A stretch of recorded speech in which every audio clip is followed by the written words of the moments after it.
Bonjour à tous, c'est Alexandre. Alors aujourd'hui, on va voir le livre Thoth de Thoth, Les Tables d'Émeraude.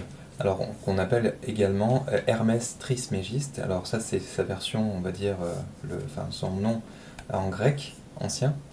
Et donc du coup, ce sont les textes les plus anciens qu'on a et qui sont en lien avec la spiritualité. Donc je montre le livre qu'on va développer aujourd'hui. Alors je vais essayer de remettre l'image. Et donc, ce sont des textes qui ont été récupérés alors, dans l'Égypte ancienne, à l'époque lorsque les Grecs avaient conquis l'Égypte, donc c'était il y a déjà quelques siècles, hein, où ils ont trouvé des tables d'émeraude. Alors, c'est pas sûr que ce soit de l'émeraude, parce que ces fameuses tables, on ne les a plus en notre possession, ou du moins ça a été caché depuis pas mal de siècles. Ce seraient des tables qui auraient été créées par le dieu Thoth, donc le Thoth de l'Égypte ancienne, qui avait une tête d'ibis et qui était le dieu de la sagesse. Alors c'est un être qui serait venu de l'Atlantide et qui aurait apporté sa connaissance aux hommes. Alors, qu'est-ce qui crédibilise déjà c'est ce texte? Tout simplement parce que l'Atlantide, c'est des médiums ou qui ont eu ce type d'informations, comme quoi l'Atlantide aurait vraiment existé. Aussi, les personnes qui ont fait des EMI nous rapportent que l'Atlantide aurait existé aussi. Donc, je prends par exemple, comme exemple Nicole Dron, qui est assez connu en France. Sinon, il y avait Edgar Cayce, ou Edgar Cayce, suivant si on le lit en anglais, qui était un médium du début du XXe siècle, fin du XIXe, et qui était très connu parce que lorsqu'il était en état d'hypnose, et il savait être en auto-hypnose, eh bien, il sortait tout un tas d'informations qui étaient souvent contraires à ses propres connaissances et à ses propres croyances, et qui tapait tout le temps juste en fait, c'est-à-dire qu'à chaque fois qu'il y avait quelqu'un qui s'était fait mal, etc., donc il avait les informations dans le subtil qui captait et qui donnait, et à chaque fois que les gens essayaient de recouper ces informations, eh bien il se rendait compte que Edgar Cayce avait dit juste lorsqu'il était en état de transe. Il a pu aussi deviner des choses qui se passaient dans le futur, notamment au niveau des jeux. Alors c'était pas forcément lui qui posait les questions, c'était des personnes qui voulaient profiter de lui, mais c'était juste en fait pour vous indiquer que c'était un très très très bon médium, c'était sûrement le meilleur médium du début du XXe siècle, et qui du coup nous a légué certaines informations en lien avec l'Atlantide. Il nous a bien confirmé, en tout cas lorsqu'il était en état de transe, que cette période-là a bien existé. Donc c'est ce qui crédibilise, on va dire, ces textes. Donc après, les tables d'émeraude, donc c'est pas forcément de l'émeraude, tout simplement parce qu'en fait, Thoth avait tout un tas de connaissances qui lui permettaient en fait de faire appel à des sortes de magie pour élever potentiellement des blocs de pierre, donc notamment pour construire certaines pyramides, mais ça pouvait être aussi bien, pour créer des choses comme des tablettes, alors qui avaient une ressemblance avec l'émeraude, c'est-à-dire dans des choses qui sont un matériel un peu vert et qui reflètent la lumière un petit peu comme une pierre précieuse. Donc ça, c'est, on va dire, dans ce qui nous a été retranscrit au fil du temps, mais les fameuses connaissances qui étaient gravées sur ces tablettes, eh bien, elles ont été récupérées et elles ont perduré au fil des siècles pour nous arriver encore aujourd'hui. Donc heureusement, aujourd'hui, justement, ces fameux textes ont été dupliqués et donc on a la possibilité de retrouver ces fameux enseignements que Thoth nous avait donnés à l'époque. Alors, Thoth, déjà, pour vous expliquer qui c'est, donc effectivement, c'était bien un Atlante qui a vécu à l'époque donc de l'Atlantide, mais pas que. C'est-à-dire que dans sa vie, lorsqu'il était Atlante, il a dû quitter les îles de l'Atlantide pour venir jusque en territoire donc d'Égypte. Pourquoi? Donc c'est là où on va aller un peu plus loin dans le détail. Mais il a vécu toute une série d'incarnations et aujourd'hui, eh bien, il nous transmet justement cette sagesse qui a pu perdurer au travers des siècles. Donc il était considéré effectivement comme le dieu de la sagesse par l'Égypte antique, tout simplement parce qu'il avait énormément de connaissances qu'il transmettait et qu'il enseignait justement au peuple égyptien de l'époque. Donc c'est aussi pour ça que de ce qu'on en sait au travers des médiums, c'est que c'était un peuple qui était assez porté sur tout ce qui était la médiumnité, et puis des êtres un peu surnaturels, hein, on voit bien sur les pyramides où on voit des êtres qui avaient une tête un peu animale, parce que il représentait à chaque fois eh bien, un animal avait certaines particularités à l'époque, comme par exemple l'ibis, c'était ce qui représentait la sagesse, et donc du coup, eh bien, c'est pour ça qu'on l'a représenté comme ça.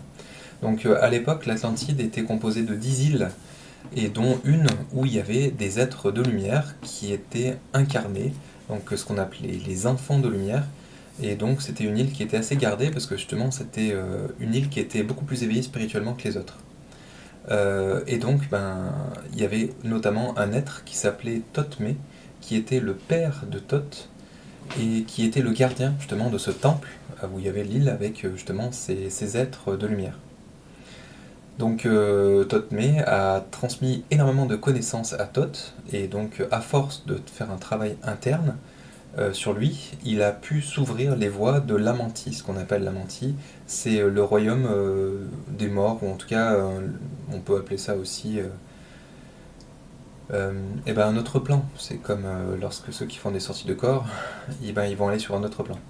Donc il y a l'éthérique, l'astral, etc. Donc après, c'est certainement voilà, potentiellement l'astral ou encore un peu plus haut. Donc, Thoth, il a pu rentrer justement dans ce temple à un moment donné, justement pour recevoir les enseignements de son père et pour prendre justement sa succession. Donc c'était une époque où justement, dans les îles, il y a les autres îles justement qui étaient loin de cette spiritualité très très poussée. Il y avait une sorte de corruption où il y avait des êtres qui ont été pervertis par des choses sombres parce que justement ils ont fait des rituels noirs, ce genre de choses, et du coup ils ont été très happés par tout ce qui était matière, pouvoir et l'équivalent de l'argent de l'époque très certainement. Donc disons qu'il y a une certaine déchéance à un moment donné. Donc à un moment donné, Thotmé a mis en place des rituels pour faire en sorte que les îles de l'Atlantide plongent. C'est-à-dire que l'Atlantide s'écroule pour qu'il y ait un renouveau et pour que justement ce mal qui a été invoqué au travers de sacrifices, de rituels, etc., puisse disparaître et être lavé, justement. Et bon, justement, c'est dans cette idée, ou en tout cas dans ce contexte-là, que justement on va pouvoir aller plus loin et comprendre justement ce qu'on a à nous enseigner à ce niveau-là. Donc dans son apprentissage, Thoth a eu l'opportunité de rencontrer les grands seigneurs de la vie et de la mort et récupérer donc leurs enseignements. Et donc à force de progresser spirituellement, il s'est affranchi du besoin de se réincarner. Donc il était dans une espèce de vie un peu éternelle entre deux plans, mais il pouvait revenir en état incarné. Et il a appris à remonter sur les plans et à redescendre, et à monter sur des plans où l'espace-temps n'existe plus, où il fusionne. Donc il a pu traverser les âges et a étudié de grands mystères que les hommes ont au niveau de leur cœur, enfin au niveau de leurs émotions, de leur cœur, etc. Et il a vu tomber effectivement le grand Atlantide dans l'obscurité. Donc pour lutter face à cette obscurité, le temple donc de sagesse, où il y avait les êtres de lumière, il pria jusqu'à ce que les îles furent submergées. Donc seul le temple, avec justement la grande sagesse, et aussi spirituelle, était encore à flot pour un certain moment. Et donc c'est à ce moment-là que justement il y a Thoth qui prie alors le peuple qui restait, qui était encore spirituel et qui n'était pas encore dans une sorte de déchéance, et qui partit vers le désert de l'Afrique. Donc à un moment donné, les Atlantes, ils s'arrivèrent là-bas et ils se mélangèrent aux populations, et ils ont pu dispenser leur savoir et la lumière parce qu'ils ont réussi à être aussi hypnotisés par la magie des Atlantes. C'est ce qui a fait un petit peu le lien, parce que sinon à la base ils étaient chassés par les peuples d'Afrique.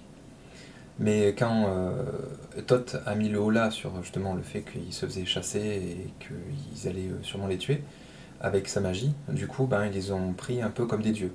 Donc c'est pour ça qu'ils ont pu vivre avec eux, finalement, avec ces peuples-là, et leur apprendre, leur enseigner, leur transmettre.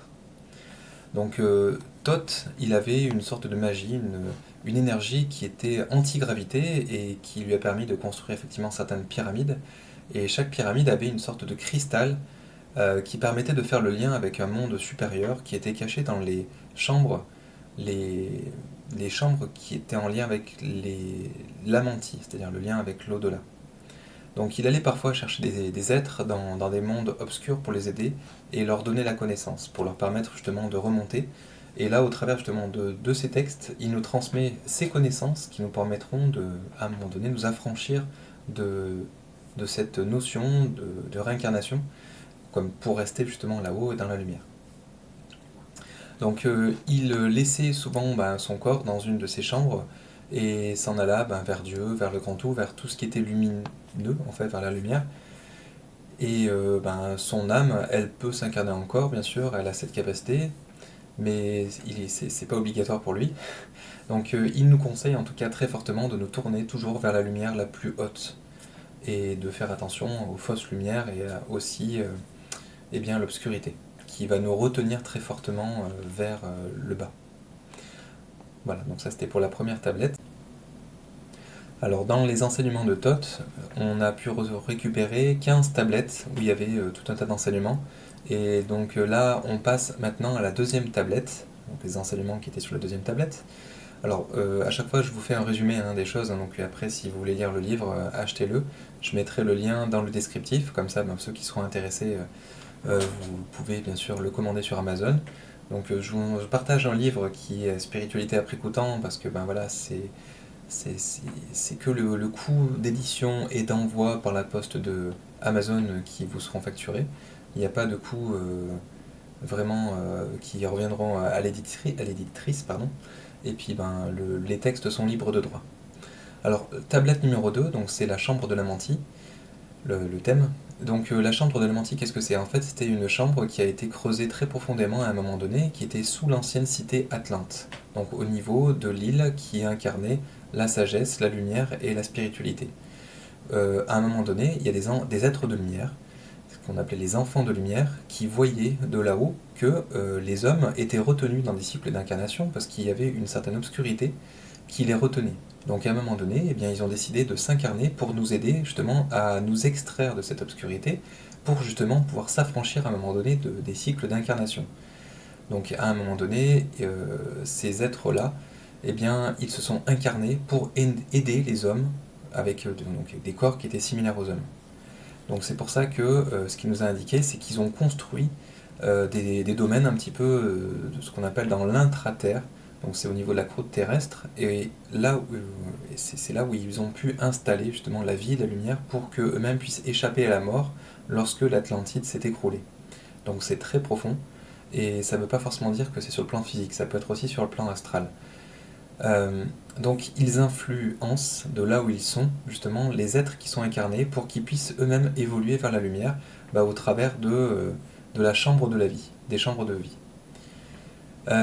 Après, ce qui nous s'explique, c'est que celui qui s'éveille justement de l'obscurité au travers de la vie physique devient un maître qui enseigne à son tour aux autres à ne plus justement se réincarner, à sortir des cycles d'incarnation. Donc on est parfois aidé par ce type d'être sur Terre pour aller vers la lumière et s'affranchir justement de ces cycles d'incarnation. Donc à un moment donné aussi, Thoth, il a pu rencontrer justement avec ses voyages justement dans d'autres plans, les 7 seigneurs qui veillent au cycle justement de la vie et de la mort et qui sont présents dans l'au-delà et qui sont en dehors de l'espace-temps. Donc à un moment donné, il y a le gardien, qui est le gardien justement pour passer d'un plan à un autre, qui a indiqué à Thoth que s'il meurt, s'il le désire, il peut, maintenant qu'il maîtrise la mentie, on va dire le fait de passer justement dans l'au-delà, il peut choisir d'être libéré de ses incarnations et poursuivre son chemin vers la lumière. Donc à un moment donné, il a rencontré aussi le Seigneur de la Tentation, celui qui est là pour nous tester, pour voir si on est bien prêt à passer à une étape suivante, donc au niveau d'une progression spirituelle. Et donc à un moment donné, lorsqu'il a rencontré ce Seigneur lui a dit qu'il l'affranchissait de toute tentation, Thoth, pour qu'il puisse continuer sa mission, son œuvre, de pouvoir transmettre et enseigner justement aux autres. Donc transmettre comment s'affranchir des cycles de réincarnation. Et la mort lui indiquait, c'est aussi un des maîtres justement qu'il a pu rencontrer, des seigneurs, et donc on lui a indiqué que la mort est temporaire, car la vie, elle est éternelle. Donc la vie, c'est la vie de la conscience, bien sûr, hein, c'est pas celle du corps physique. Donc après, Thoth, à un moment donné, même s'il était affranchi de tout ça, il a choisi lui-même, avec son libre arbitre, de s'incarner encore et d'enseigner aux hommes qu'est-ce qu'est le passage de la vie, de la mort, et de leur apprendre justement à s'affranchir justement des incarnations. Alors je précise aussi que Thoth transmet ces informations-là, mais il demande de prendre garde à ceux qui auraient le cœur sombre, qui seraient dans l'obscurité et qui souhaiteraient bénéficier de sa sagesse à des fins pour nuire aux autres, en fait, hein, des fins un peu sombres. C'est fait plutôt pour ceux qui veulent progresser sur le plan spirituel et lumineux, parce que voilà, il est avec des seigneurs autour de lui, dans des mondes supérieurs, qui peuvent nous influencer et potentiellement altérer ou bouger certaines choses qui pourraient nous être néfastes si on n'allait pas dans le sens de son savoir et de ce qu'il a pu nous transmettre. Donc ensuite, la tablette 3, c'est les clés de la sagesse. Alors, on nous explique que la sagesse est pouvoir et que le pouvoir est sagesse. En fait, le fait de savoir, ça vous donne un certain pouvoir et qui va vous permettre ensuite de sortir un peu du lot et potentiellement d'aider les autres, hein, si vous allez dans un chemin lumineux. Donc alors, pour ceci, on nous explique bien que la sagesse est de partout, donc c'est pour ça qu'il faut savoir échanger avec tous. Alors ça peut être sur le plan énergétique, mais ça peut être aussi par la communication. On nous explique aussi de ne pas rester silencieux lorsque le mal est prononcé. Si vous entendez quelqu'un qui dit du mal de quelqu'un ou autre, il ne faut pas rester silencieux, il faut savoir s'exprimer, alors bien sûr avec un maximum de bienveillance, mais pour faire comprendre à l'autre qu'il est dans l'erreur. Donc après, on nous explique que la peur est un obstacle. C'est pour ça qu'il faut savoir se sortir et casser et briser ces chaînes qui nous retiennent, côté humanité, hein, de l'obscurité. Alors on nous explique aussi qu'il faut savoir écouter son cœur, c'est très important, donc c'est le siège de l'intuition. Donc si notre cœur nous demande d'essayer ou de faire quelque chose, il faut savoir l'écouter, même si c'est une expérience qui nous paraît un peu folle, parce que notre mental nous dit qu'il ne faut surtout pas faire ça, ça va être une bêtise. Si notre cœur nous pousse à le faire, c'est pas pour rien. Donc après, à vous de le faire le plus intelligemment possible, hein, mais vivez vos expériences si vous êtes appelé à les faire. Donc il faut savoir écouter son cœur et le laisser s'exprimer. Le début de l'amour, il nous explique aussi que c'est l'amour de soi. Donc il faut toujours commencer par s'aimer soi-même pour être capable d'aider les autres. Comme il faut savoir s'aider soi-même pour pouvoir aider les autres.